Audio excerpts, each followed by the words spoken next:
자, 이어서 하나님의 말씀 함께 보도록 하겠습니다. 오늘 찾은 말씀은 다니엘 1장 1절에서 9절까지 말씀입니다.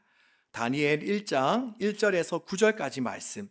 제가 가진 구약 성경 1230면에 있습니다. 우리 함께 찾아서 읽어보도록 하겠습니다. 다니엘서 1장 1절부터 9절까지 말씀. 우리 한 절씩 저와 교독하도록 하겠습니다. 저부터 읽습니다. 유다 왕 여호야김이 다스린 지 3년이 되는 해에 바벨론 왕 느부갓네살이 예루살렘에 이르러 성을 에워쌌더니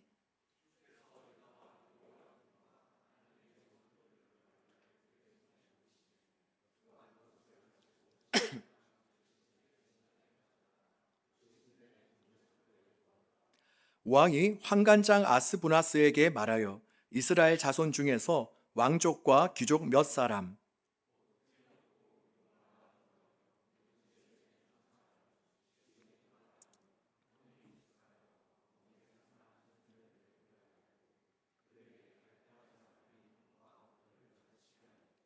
또 왕이 지정하여 그들에게 왕의 음식과 그가 마시는 포도주에서 날마다 쓸 것을 주어 3년을 기르게 하였으니 그 후에 그들은 왕 앞에 서게 될 것이더라.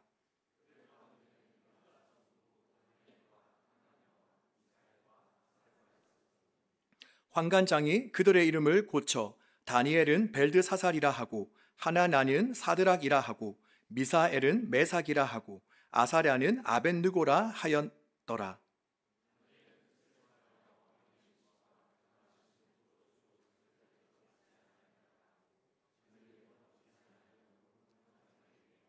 함께 읽습니다. 하나님이 다니엘로 하여금 환관장에게 은혜와 긍휼을 얻게 하신지라. 아멘. 18세기 프랑스에서는 시민 대혁명이 일어나게 되었는데 그것은 바로 루이 16세와 그의 아내인 마리 앙투아네트의 지나친 사치와 소유욕 때문이었습니다. 특히 부인인 마리 앙투아네트의 사치가 얼마나 심했던지 그녀는 남들이 다 자는 밤 11시가 되면 무도회와 게임을 다니면서 하루를 시작하였고 또 뭐든지 새 것만 좋아하는 그러한 성향을 가지고 있었습니다. 그리고 이런 이들과 여러 귀족들의 사치 때문에 평범한 시민들은 어떻게 되었겠습니까? 바로 더욱더 많은 세금을 바쳐야만 하는 힘든 상황 가운데 처하게 되었습니다. 그래서 참다 못한 시민들이 들고 일어난 바로 사건이 있는데 그것이 바로 우리가 잘 알고 있는 프랑스 대혁명입니다. 그리고 이 혁명으로 말미암아서 루이 16세와 그의 아내인 마리 앙투아네트는 단두대에서 시민들에 의해서 처형을 당했고 또 붕괴한 시민들은 그의 아들 왕자만은 살려주어서 평생 왕이 되지 못한 모욕감을 주려고 하였습니다. 또한 그들은 왕이 되지 못한 그 왕자를 완전히 망가뜨리고 폐인으로 만들어버리기 위해서 날마다 술과 마약, 그리고 담배, 또한 여자 등 음란한 환경 가운데 그를 내버려 두었습니다. 자, 시간이 흘러 이 왕자는 어떻게 되었겠습니까? 바로 한참의 세월이 흐른 후에 당연히 이 왕자는 타락해 있을 것이라고 생각했는데 바로 사람들의 계획과는 달리 왕자는 너무나도 반듯한 청년으로 성장해 있었습니다. 그래서 왕자를 찾아간 많은 사람들이 그 왕자에게 물었습니다. 아니, 이토록 음란하고 타락한 이 환경 가운데 어떻게 이렇게 잘 자랄 수 있었습니까? 그러자 왕자는 당연하다는 듯이 이렇게 이야기했습니다. 나는 당신들이 요구한 대로 살 수 없었습니다. 바로 나는 이 나라의 왕자로 태어났기 때문입니다. 그렇습니다. 바로 지금 자신은 바로 모든 권력과 명예를 다 잃은 그런 처지에 놓였지만 이 왕자는 자신의 정체성이 분명했습니다. 그것은 바로 나는 프랑스의 왕자다. 나는 왕의 자녀이다. 그러니 나는 왕의 자녀답게 행동할 것이다. 바로 이러한 생각과 마음이 가득했던 것입니다. 우리 사랑하는 예전사 여러분, 바라기는 우리에게도 이러한 정체성이 분명할 수 있기를 바랍니다. 자, 여기 있는 우리 모두는 다 누구입니까? 어떤 사람들이죠? 우리 역시 왕의 자녀들입니다. 아멘이십니까? 네. 비록 지금 내가 가진 것이 별로 없을 수 있고 또 남들보다 뛰어난 것이 별로 없을 수 있다 하더라도 나는 그저 별 볼 일 없는 존재가 아니라 우리가 절대적으로 부인할 수 없는 분명한 사실 한 가지는 무엇이냐? 바로 우리는 하나님의 자녀, 바로 왕의 자녀라는 것입니다. 자, 그런 의미에서 우리 한번 옆 사람에게 이렇게 한번 이야기했으면 좋겠습니다. 당신은 왕의 자녀입니다. 자, 한번 해볼까요? 당신은 왕의 자녀입니다. 자, 이번에는 말을 좀 바꾸어서 한 번 더. 당신은 하나님 나라의, 우리 형제에게는 당신은 하나님 나라의 왕자입니다. 자, 그렇다면 자매들에게는 뭐라고 이야기해야 되겠죠? 당신은 하나님 나라의 공주입니다. 네, 저도 갑자기 웃음이 나오는데, 네, 저처럼 웃지는 말고, 네, 그리고 비록 옆 사람의 모습이 우리가 어렸을 적 동화책을 읽으며 상상했던 공주와 왕자의 모습이 아니더라도 우리가 한번 진실되게 한번 고백해 볼 수 있었으면 좋겠습니다. 자, 준비됐나요? 네, 마음에 큰 준비를 하시고 옆 사람을 향해서 고백하는 겁니다. 시작. 당신은 하나님 나라의 왕자입니다. 우리 한 번 더 시작. 당신은 하나님 나라의 공주입니다. 그래요. 자, 그래요. 공주 왕자 소리 들으니까 다들 너무 행복해하는 것 같은데, 그래요. 우리 또한 루이 16세의 그 왕자와 같이 아무리 이 세상이 악하고 음란하고 타락해 있다 하더라도 결코 우리가 이 세상을 본받거나 오염되어 살지 않는 그런 거룩한 왕의 자녀로 살아갈 수 있기를 주님의 이름으로 축복합니다. 자, 그리고 또한 두 번째로 우리가 이 세상을 본받지 않고 우리가 구별되고 거룩한 존재로 살아야 될 두 번째 이유는 무엇이냐? 우리가 첫 번째는 조금 전에 말씀드렸죠. 바로 우리는 왕의 자녀, 하나님의 자녀이기 때문에. 또 두 번째는 뭐냐? 우리는 바로 하나님의 거룩한 성전이기 때문입니다. 저는 오늘 설교를 준비하면서 제가 어렸을 적 다녔던 모교회에 연세가 드신 집사님들, 권사님들 생각이 났습니다. 왜 이분들 생각이 났냐 하면 이분들은 하나님의 성전은 깨끗이 해야 된다라고 말씀하시면서 늘상 토요일만 되시면 교회 본당은 물론이고 바로 교회 화장실까지도 너무나도 깨끗하게 청소를 하셨습니다. 지금 우리 교회 권사님들, 집사님도 마찬가지죠. 우리가 토요일만 되면 우리 본당이며 또 곳곳에 깨끗하게 청소하고 있지 않습니까? 물론 예전에 그 연세 드신 집사님들, 권사님들께서 교회를 성전이라고 표현한 것에는 오류가 있습니다. 우리가 신약으로 올라오면서 예수님은 눈에 보이는 화려한 성전을 성전으로 부르시지 않고 바로 자신과 그리고 성령을 모시고 있는 우리들을 바로 성전이라고 명하셨기 때문입니다. 그런데 중요한 것은 교회 예배당을 성전으로 부르고 부르지 않고를 떠나서 바로 하나님의 성전은 먼지 하나 없을 정도로 깨끗해야 된다는 것을 외치시면서 본인 집보다 더 깨끗이 날마다 쓸고 닦으시던 바로 그분들의 모습을 저는 잊을 수가 없습니다. 그러면서 설교를 준비하며 이런 마음이 들었습니다. 자, 그렇다면 지금 우리들은 어떠한가? 과연 지금 우리는 주님의 성전이라고 하는 우리의 몸을, 우리의 삶을, 우리의 인생을 우리는 지금 과연 어떻게 관리하고 있는가? 나쁜 생각, 음란한 마음, 미움, 거짓 이런 것들이 들어와 보지 않도록 날마다 우리는 그렇게 철저하게 지키며 날마다 쓸고 닦고 있나? 여러분 어떻습니까?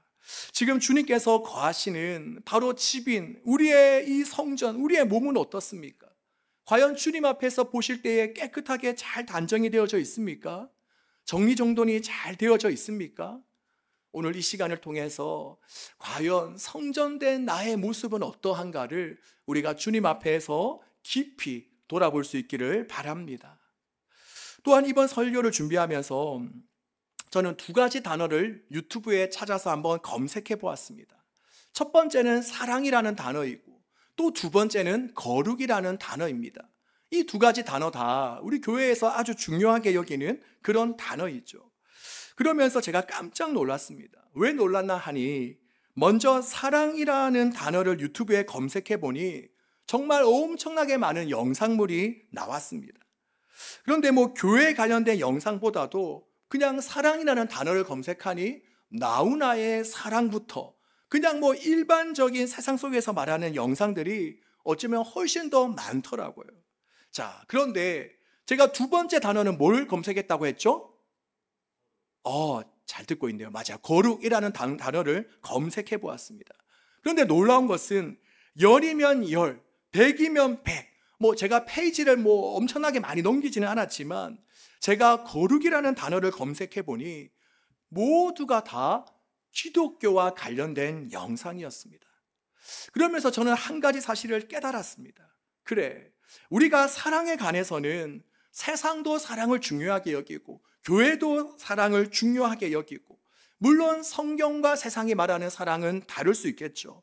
아무튼 세상의 핫한 주제도 무엇입니까? 바로 사랑입니다.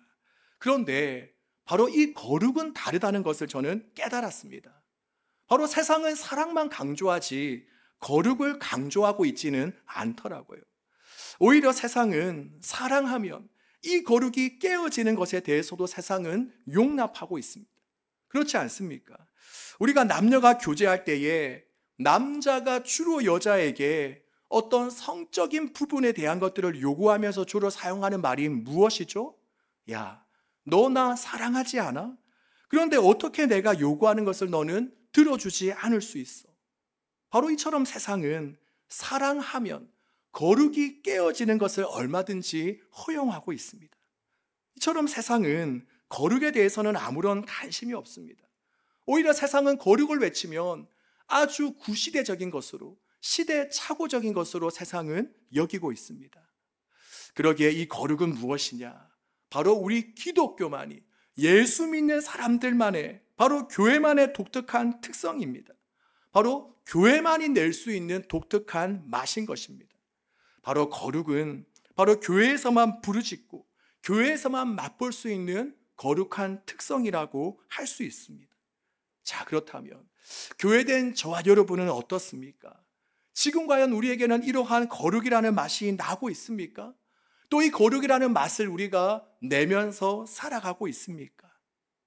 그리고 오늘 우리가 이것을 한번 돌아보면서 만약 내 안에, 그리고 우리 예전사 공동체 안에 정작 이 거룩이라는 맛이 나고 있지 않는다면, 자꾸만 내가 이러한 맛을 잃어버리고 있다라면 우리는 그냥 가만히 그냥 앉아있을 뿐만이 아니라 우리는 이것을 가지고 주님 앞에 나아가 울부짖어야 됩니다. 혹시 음식적 사장님이 가장 듣기 싫어하는 말이 뭐일 것 같아요? 자, 음식적 사장님이 가장 듣기 싫어하는 말이 뭘까요? 아마 제 생각에는 이 말이 아닐까 싶습니다. 맛이 변한 것 같아. 예전 맛이 나지 않는데? 사장님, 혹시 주인이 바뀌었나요?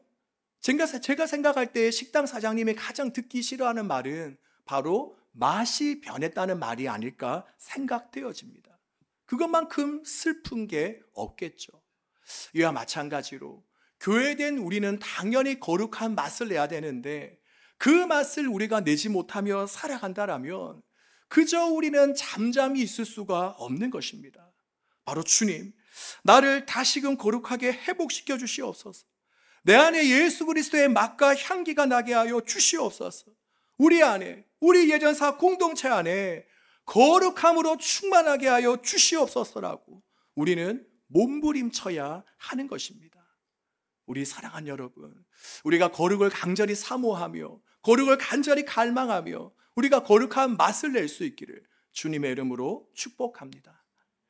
자, 그렇다면 어떻게 우리가 이렇게 세상과 구별된 거룩한 삶, 거룩한 인생을 살아갈 수 있겠습니까?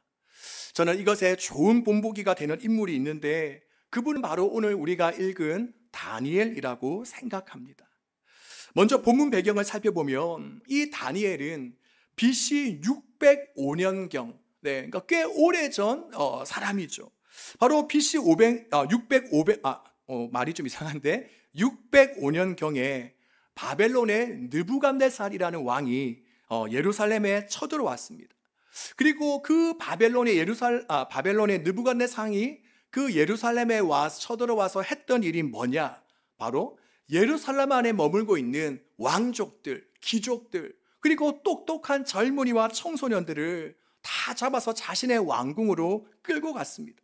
그리고는 자기의 문화와 언어를 가르치기 시작했습니다. 그렇다면 바벨론의 느부갓네살 왕이 왜 이런 일을 했을까요? 뭐 여러 가지 이유가 있겠지만 두 가지만 말씀드리면, 첫 번째는 왕족과 귀족과 지식층을 바로 자신의 땅으로 데려감으로 인하여서 만약에 일어날 쿠데타를 대비하기 위함이었습니다. 그리고 또 두 번째는 똑똑한 소년들을 잘 교육시킨 뒤에 바로 자신을 섬길 충성스러운 부하로 만들기 위함이었습니다. 그러니 오늘 우리가 살펴볼 다니엘과 그 친구들도 바로 그러한 이유로 바벨론에 끌려가게 된 것입니다. 그런데 그 바벨론으로 끌려간 그들은 정말 그곳에서 이만저만 어려움을 겪는 것이 아니죠. 왜냐하면 다니엘과 그의 친구들은 어렸을 때부터 누구를 믿고 따랐죠? 누구를 믿으면서 자라났죠? 바로 하나님. 그런데 지금은 어떻습니까? 하나님을 전혀 모르는, 오히려 우상들을 믿고 섬기는 이방 땅에 살아가야 하니 정말 이만저만 어려움이 있었던 것이 아닙니다. 자, 그 중에 몇 가지가 나타나는데 우리 먼저 3절부터 5절까지 말씀, 우리 조금 긴데 우리 함께 한 목소리로 한번 읽어보겠습니다. 왕이 환관장 아스부나스에게 말하여 흠이 없고 용모가 아름다우며 모든 지혜를 통찰하며 지식에 통달하며 학문에 익숙하여 왕궁에 설만한 소년을 데려오게 하였고 그들에게 갈대아 사람의 학문과 언어를 가르치게 하였고 또 왕이 지정하여 그들에게 왕의 음식과 그가 마시는 포도주에서 날마다 쓸 것을 주어 3년을 기르게 하였으니 그 후에 그들은 왕 앞에 서게 될 것이더라. 아멘. 자, 여기에서 지금 뭐라고 이야기합니까? 바로 바벨론 왕 느부갓네살 왕은 바로 이스라엘의 포로로 잡혀간 다니엘과 그의 친구들에게 자신의 음식과 포도주를 주어서 먹게 하였습니다. 그리고 그럼으로써 어떤 효과를 얻게 됩니까? 바로 이 귀한 음식은 하나님이 아닌 나 느부갓네살 왕이 준 것이다. 그러니 하나님이 너희의 주인이 아니라, 하나님이 너희의 도움이 아니라 내가 너희의 주인이고 내가 너희의 도움이다. 그러니 너는 나를 따르고 섬겨라 라는 그 거짓된 생각과 환상을 불어넣으려고 했던 것입니다. 자, 그리고 그것만이 아니죠. 자, 7절에 보면 또 어떤 일이 일어나게 됩니까? 바로 바벨론의 환관장이 다니엘과 세 친구들의 이름을 바로 바벨론식 이름을 주어서 고치게 하였습니다. 먼저 다니엘이라는 이름의 뜻은 뭐냐? 하나님은 재판관이시다. 바로 다니엘이라는 이름의 뜻은 원래 하나님은 재판관이시다. 그러니 하나님만이 우리의 선과 악을 판단하시고 하나님은 우리의 왕, 우리의 재판관이시다라는 바로 이런 성경적인 이름의 뜻을 가지고 있습니다. 그리고 그 외에도 다니엘 친구들의 이름을 보면 하나냐와 미사엘, 아사랴, 바로 이것들은 어떤 뜻을 가지고 있냐? 여호와께서 은혜를 베푸신다.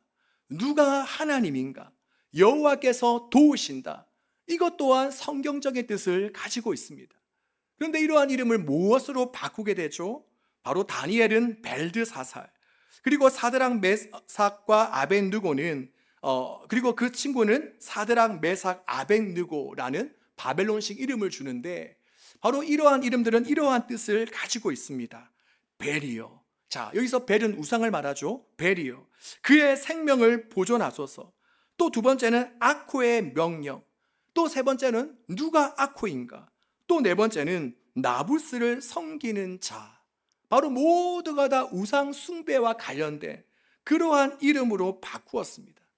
그리고 그들이 이렇게 이름을 바꾼 이유는 무엇이냐?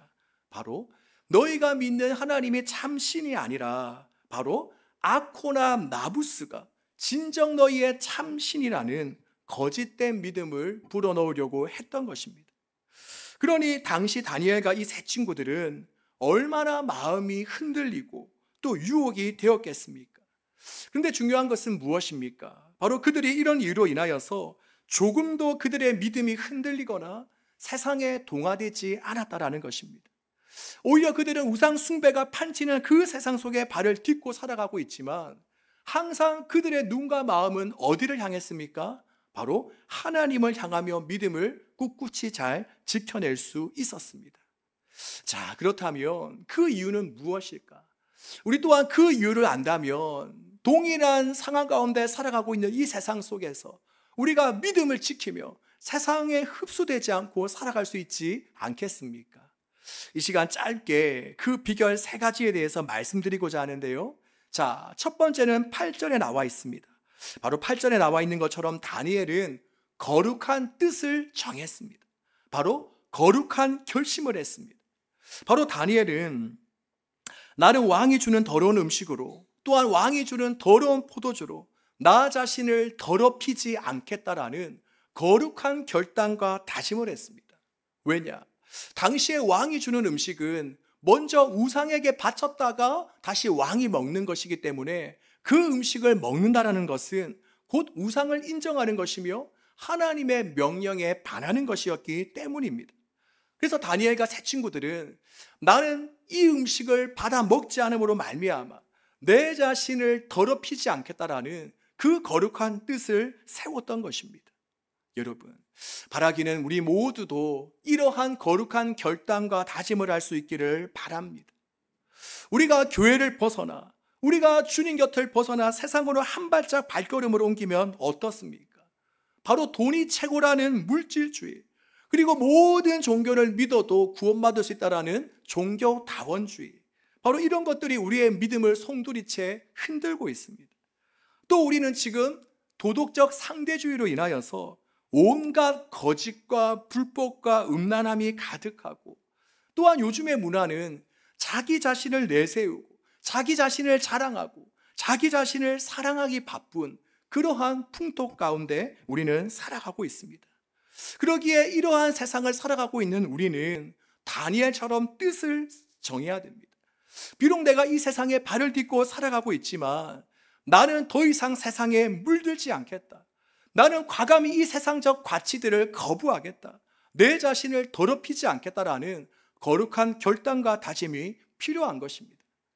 그리고 또 두 번째로 우리에게 필요한 것은 무엇이냐? 바로 이러한 다짐과 함께 실천이 필요합니다. 우리가 8절 뒷부분을 보면 다니엘은 뜻을 정한 뒤에 그것을 이루기 위해 실제로 환관장에게 찾아가서 도움을 요청한 것을 보게 됩니다. 그런데 환관장은 어떻습니까? 왕이 무서워서 다니엘의 그 제안을 거절합니다. 그러자 다니엘은 거기서 멈추지 않고 이번에는 감독관에게 찾아가죠. 그리고 그에게 간청합니다. 부디 이 종들을 열흘 동안 시험하여 보시기를 바랍니다. 우리에게는 채소만 주고 물만 주어서 우리를 한번 살펴보시기 바랍니다. 그런 다음에 우리의 얼굴빛과 왕이 내린 음식을 먹은 그 사람들의 얼굴빛을 비교해 보시고 이 종들의 요청을 처리해 주십시오라고 요청하는 것을 우리는 볼 수 있습니다. 여러분, 우리도 얼마든지 거룩한 결단과 다짐을 할 수 있습니다. 이번에 내가 수련회 때 큰 은혜를 받았는데 또 어떤 계기로 인하여서 이제는 내가 아침마다 열심히 말씀 읽고 날마다 주님과 동행하는 삶을 살아야지, 하나님과의 교제에 힘써야지, 우리가 결단까지는 할 수 있습니다. 하지만 그렇게 해놓고 또다시 옛 습관으로 옛 모습으로 돌아가는 경우가 얼마나 많습니까? 그런데 다니엘은 어떻게 하죠? 그는 결단하고 다짐한 것으로 끝나는 것이 아니라 바로 실천하는 데까지 나아가는 것을 볼 수가 있습니다. 만약 이 시간 우리 또한 어떠한 거룩한 결단과 다짐을 했다라면 우리도 내 삶에 실천하는 데까지 나아갈 수 있기를 주님의 이름으로 축복합니다. 자, 그리고 세 번째로 다니엘이 세상의 유혹에 넘어가지 않고 믿음을 지킬 수 있었던 이유는 무엇이냐? 바로 전에 하던 대로의 거룩한 습관이 있었기 때문입니다. 오늘 우리는 다니엘 1장을 살펴봤지만 우리가 5장을 넘겨서 다니엘 6장에 보면 10대였던 다니엘이 이제 50대 중반의 다니엘의 모습으로 변화됩니다. 그는 페르시아 왕 다리오의 지배 아래서, 그러니 이제 지배하는 나라도 바뀌었죠. 자, 다니엘이 10대 때는 누가 다스렸다고 했죠? 바로 바벨론이라는 나라가 다스렸습니다. 그런데 이제는 시간이 흘러서 이제는 페르시아가 바로 그 땅을 차지했습니다. 그래서 다니엘은 페르시아 왕 다리오의 지배 안에서 가장 뛰어난 수석 총리로 나라 일을 하고 있었습니다. 그런데 이러한 다니엘을 시기하는 사람들이 참 많았습니다. 왜냐하면 페르시아 자국민도 아니고 그저 소수 민족에 불과한 외국인이 높은 자리에 올랐으니 얼마나 주변 사람들이 그런 다니엘을 시기하고 질투했겠습니까? 그래서 그들은 다니엘만 보면 저 다니엘을 어떻게 끌어내리지? 저 다니엘을 어떻게 정말 저 자리에서 끌어내릴 수 있을까? 이것만 고민하는 거예요. 그러다가 다니엘에게서 고발할 아무런 약점을 찾지 못하자 그들은 또 다른 꾀를 냅니다. 그게 뭐냐? 바로 페르시아의 다리오 왕에게 찾아가서 폐하 30일 동안 다리오 왕 말고 다른 신이나 사람에게 무엇을 구하는 자는 사자굴에 집어넣는다는 명령을 내려주십시오라는 청을 합니다. 왜냐? 다니엘에게 있어서는 신앙적으로 태클 거는 것 말고는 다니엘에게 흠잡을 점이 아무것도 없었기 때문입니다. 그래서 결국 다리오 왕은 그들의 부탁을 들어주어서 그것이 온 세계에 공포되었습니다. 바로 30일 동안 다리오 왕 외에 어떤 신이든지 어떤 사람에게 무엇을 구하는 자는 사자굴에 집어서 죽음을 당할 것이다 라는 그러한 그것이 공포된 것입니다. 자, 그러자 다니엘은 자신을 시기하고 미워하는 그 이방인들로 하여금 선택의 기로에 놓이게 됩니다. 왕의 명령을 따라야 되나? 아니면 내가 그것을 무시하고 계속적으로 신앙생활을 이어가야 하나? 만약 왕의 명령을 따른다면 지금처럼 안정적인 삶, 편안한 삶을 살게 되겠죠.